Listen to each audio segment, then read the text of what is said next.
How do we get rid of our anxiety and stress? So in the past, I used to pray all the time, Lord, give me your peace. Just prayed for peace a lot. And at one point, he communicated to me, it's through trusting me that you'll experience peace.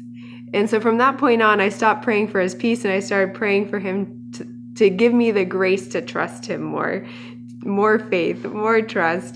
And I found that trusting him does bring peace. It does work that way.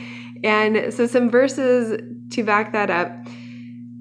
This is a popular one, Philippians 4:6-7. Be anxious for nothing, but in everything, by prayer and supplication, with thanksgiving, let your requests be made known to God, and the peace of God, which surpasses all understanding, will guard your hearts and minds through Christ Jesus.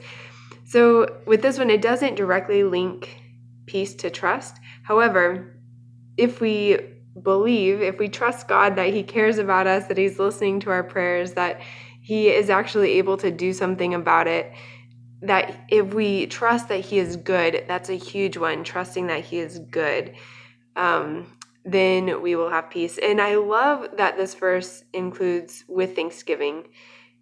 But in prayer, so be anxious for nothing, but in everything by prayer and supplication with thanksgiving, let your requests be made known to God. And I've noticed that when I'm praying for things that I feel anxious about, when I start thanking God for those things and for the outcomes of those things, and just trusting in him. And so one way of displaying trust, in my opinion, is through thanksgiving,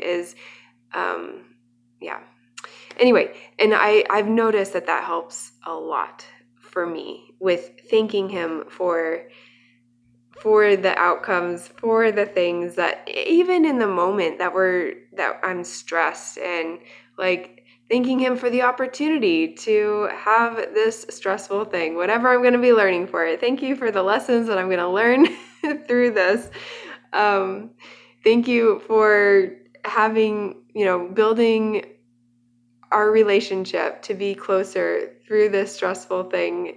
Thank you for that you are with me in it. Thank you for what you're doing. Thank you for teaching me. Thank you for working on my heart. Thank you for showing me things that need to be changed within me. Thank you for renewing me. Just thanking him for anything we can think of is really helpful, because then it gets us out of a mode of fear and anxiety and into seeing trusting him and seeing the good that he is going to work through it. So Thanksgiving is really powerful. And also Isaiah 26:3, I think is probably one of the verses that links trust to peace the most. You will keep him in perfect peace, whose mind is stayed on you, because he trusts in you. So peace comes through trust. When we're not in peace, when we're stressed, anxious, overwhelmed, which I still struggle with, let's get peace through trusting in him, because that's how it happens. So asking him for the grace to trust him more, and peace will come in that.